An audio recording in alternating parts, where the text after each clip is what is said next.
ಮಂಗಳೂರಿನ ಕದ್ರಿ ಪಾರ್ಕ್ನಲ್ಲಿ ಸರಿಸುಮಾರು 5 ಕೋಟಿ ರೂಪಾಯಿ ವೆಚ್ಚದಲ್ಲಿ ಸಂಗೀತ ಕಾರಂಜಿ ಮತ್ತು ಲೇಸರ್ ಶೋ ಆರಂಭಿಸಲಾಗಿತ್ತು.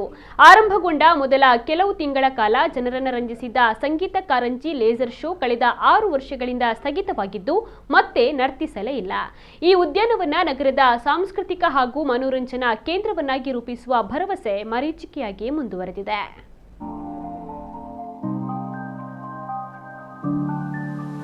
ಹೀಗೆ ಮೋಟಾರು ಪಂಪುಗಳು, ಪೈಪ್ಗಳು, ಲಕ್ಷಗಟ್ಟಲೆ ಮೌಲ್ಯದ ಪರಿಕರಗಳು ತುಕ್ಕು ಹಿಡಿದು ಹೋಗುತ್ತಿರುವುದನ್ನು ಕಂಡಾಗ ಯಾರಿಗಾದರೂ ಆಕ್ರೋಶ ಬರುವುದು ಸಹಜವೇ.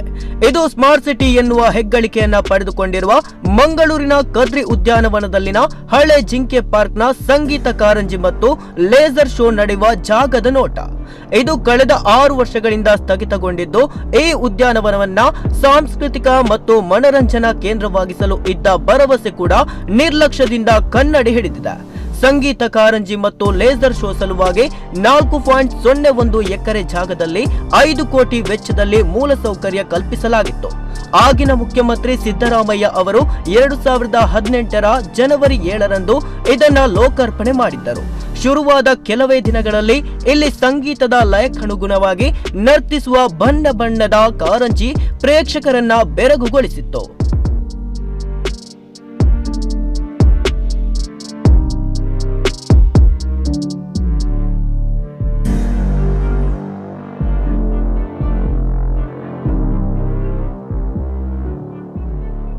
ತುಳುನಾಡಿನ ಸಮೃದ್ಧಿ ಸಂಸ್ಕೃತಿಯನ್ನ ಬಿಂಬಿಸುವ ಯಕ್ಷಗಾನ, ಕಂಬಳ, ಭೂತಾರಾಧನೆಯಂತಹ ಜನಪದೀಯ ಚಿತ್ರಣಗಳು ಭಾರೀ ಪ್ರಮಾಣದಲ್ಲಿ ಪ್ರೇಕ್ಷಕರನ್ನ ಸೆಳೆದಿದ್ದವು.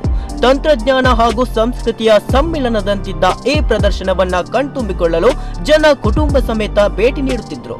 ಆದ್ರೆ ಕೊರೋನಾದ ಬಳಿಕ ನರ್ತನ ನಿಲ್ಲಿಸಿದ ಕಾರಂಜಿ ಮತ್ತೆ ನರ್ತಿಸಲೇ ಇಲ್ಲ. ಇಲ್ಲಿನ ನೀರಿನ ತೊಟ್ಟಿಯಲ್ಲಿ ಅಳವಡಿಸುವ ಯಂತ್ರಗಳಿಗೆ ಈಗ ತುಕ್ಕು ಹಿಡಿದಿದೆ. ಈ ಪರಿಸರದಲ್ಲಿ ಹುಲ್ಲು ಹಾಗೂ ಕಳೆ ಆವರಿಸಿದೆ. ಇಲ್ಲಿ ಕಲ್ಪಿಸಲಾಗಿದ್ದ ಆಸನಗಳು ಹದಗೆಟ್ಟಿವೆ.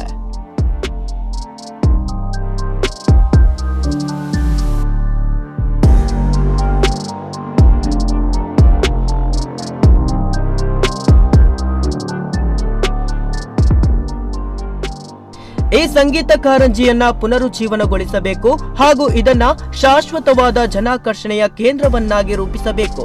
ಈ ಯೋಜನೆಗಾಗಿ ಮಾಡಲಾದ ಕೋಟ್ಯಾಂತರ ರೂಪಾಯಿ ಹೂಡಿಕೆ ವ್ಯರ್ಥವಾಗಬಾರದು ಎಂದು ಸಾಮಾಜಿಕ ಕಾರ್ಯಕರ್ತರು ಒತ್ತಾಯಿಸುತ್ತಲೇ ಇದ್ದಾರೆ. ಈ ಸಂಗೀತ ಕಾರಂಜಿಯ ಪುನರುಜ್ಜೀವನಗೊಳಿಸಿದರೆ ವಿದ್ಯುತ್ ಬಿಲ್ ಸುಮಾರು 30,000ದಿಂದ 35,000 ಸೇರಿ ಅದರ ನಿರ್ವಹಣೆಗೆ ತಿಂಗಳಿಗೆ ಏನಿಲ್ಲವೆಂದರೂ 70,000 ಖರ್ಚು ಬರುತ್ತದೆ.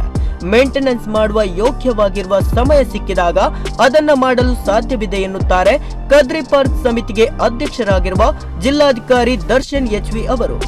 ಲೋ ಕಾಸ್ಟ್ ನಲ್ಲಿ ಜನರಿಗೆ ಮನೋರಂಜನೆ ನೀಡಲು ಹೇಗೆ ಸಾಧ್ಯ ಎಂದು ಚರ್ಚಿಸಿ 2-3 ತಿಂಗಳಿನಲ್ಲಿ ನಿರ್ಧಾರ ಕೈಗೊಳ್ಳಲಿದ್ದೇವೆ ಎಂದಿದ್ದಾರೆ. ಯಾವಾಗ ನಮಗೆ ಮೇಂಟೆನೆನ್ಸ್ ಮಾಡೋದಕ್ಕೆ ಯೋಗ್ಯವಾಗಿರುವಂತ ಒಂದು ಸಮಯ ಸಿಗ್ತದೆ, ಅಂದರೆ ಈಗ ನಾವು 1 ಕೋಟಿ ಹಾಕ್ಬೋದು, ಇನ್ನು 2 ಕೋಟಿ ಹಾಕ್ಬೋದು. ಮೇಂಟೆನೆನ್ಸ್ ಮಾಡೋಕ್ಕೆ ಮತ್ತೆ 1 ಕೋಟಿ ಹಾಕಬೇಕು ಅಂದರೆ ಅದನ್ನು ಮಾಡೋ ಕೂಡ ಉಪಯೋಗ ಇಲ್ಲ. ಈಗ ನೀವು ನೋಡಿದ್ರೆ ಅಲ್ಲಿ ಮಾಡಿ ಹೇಳೋದು 3 ತಿಂಗಳು 4 ತಿಂಗಳು ಅಷ್ಟೇ ನಡೀತು, ಯಾರು ಮೇಂಟೈನ್ ಮಾಡಿದಲ್ಲಿ ಅದು ಮುಂದೆ ಬರಲಿಲ್ಲ ಅಂತಲೇ ಹೇಳಿದ್ರು. ಆ ರೀತಿ ಮತ್ತೆ ಆಗಬಾರ್ದು. ಸೊ ಅದಕ್ಕೇ ನಾವು ಲೋ ಕಾಸ್ಟ್ ಇದರಲ್ಲಿ ಹೇಗೆ ಜನರಿಗೆ ಒಂದು ಮನರಂಜನೆ ನೀಡೋ ಒಂದು ರೀತಿಯಲ್ಲಿ ಮಾಡಬೇಕು ಅಂತೇಳಿ, ಸುಮ್ಮನೆ ಜಾಸ್ತಿ ಒಂದೇ ಸರಿ ದುಡ್ಡು ಖರ್ಚು ಮಾಡಿ ಮೇಂಟೆನೆನ್ಸ್ಗೆ ನಮಗೆ ಮಾಡೋಕ್ಕಾಗಲಿಲ್ಲ ಅಂದರೆ ಅದು ಉಪಯೋಗ ಇಲ್ಲ. ಸೊ ಅದಕ್ಕೇ ಎರಡೂ ಕೂಡ ತಾಳೆ ಮಾಡಿಕೊಂಡು ಒಂದು ಸರಿ ಮೇಂಟೆನೆನ್ಸ್ ಪ್ಲ್ಯಾನು ಮತ್ತು ಇದು ಪ್ಲ್ಯಾನ್ ಎಲ್ಲ ನಾವು ವರ್ಕೌಟ್ ಮಾಡಿದ್ಮೇಲೆ ಬಹುಶಃ ಇನ್ನೊಂದು 2-3 ತಿಂಗಳಲ್ಲಿ ಅದ್ರ ಬಗ್ಗೆ ನಮ್ಮ ಕಡೆಯಿಂದ ಒಂದು ನಿರ್ಧಾರ ಆಗ್ತದೆ. It's very important. ನಾವು 10 ಕೋಟಿ ಹಾಕ್ಬೋದು, ಬಟ್ ನಾವು 50 ಲಕ್ಷ ಮೇಂಟೆನೆನ್ಸ್ಗೆ ಹಾಕಲಿಲ್ಲ ಅಂದರೆ ಉಪಯೋಗ ಇಲ್ಲ. ಸೊ ನಾವು ಮೇಜರ್ ಮೇಂಟೆನೆನ್ಸ್ಗೆ ಹೋಗಬೇಕು. ಒಂದು ನಾವಾರು ಮಾಡಬೇಕು, ಇಲ್ಲ ಯಾರಿಗಾರು ಟೆಂಡರ್ ರೀತಿ ಕೊಟ್ಟು ಮೇಂಟೆನೆನ್ಸ್ ಮಾಡೋದಕ್ಕೆ ನೋಡಬೇಕು. ಒಟ್ಟಿನಲ್ಲಿ ಸಂಗೀತ ಕಾರಂಜಿ, ನಾಟ್ಯ, ಲೇಸರ್ ಶೋ ಅಂದ ನೋಡಲು ಇಲ್ಲಿಗೆ ಆಗಮಿಸುವ ಪ್ರವಾಸಿಗರು ಕಾಯುತ್ತಿದ್ದಾರೆ. ಜಿಲ್ಲಾಡಳಿತ, ತೋಟಗಾರಿಕೆ ಇಲಾಖೆ ಸೂಕ್ತ ನಿರ್ಧಾರ ಕೈಗೊಂಡು ತುಕ್ಕು ಹಿಡಿದು ಹೋಗುತ್ತಿರುವ ಕಾರಂಜಿ ಪಂಪ್ಗಳನ್ನ ಮತ್ತೆ ಸರಿಪಡಿಸಿ ಇಲ್ಲಿಗೆ ಆಗಮಿಸುವ ಪ್ರವಾಸಿಗರ ಸಂಭ್ರಮವನ್ನ ಹೆಚ್ಚಿಸಬೇಕಾಗಿದೆ. ರವೀಶ್ ಮಾಣಿಲ, ನಮ್ಮ ಕುಡ್ಲ ನ್ಯೂಸ್ 24/7 ಮಂಗಳೂರು.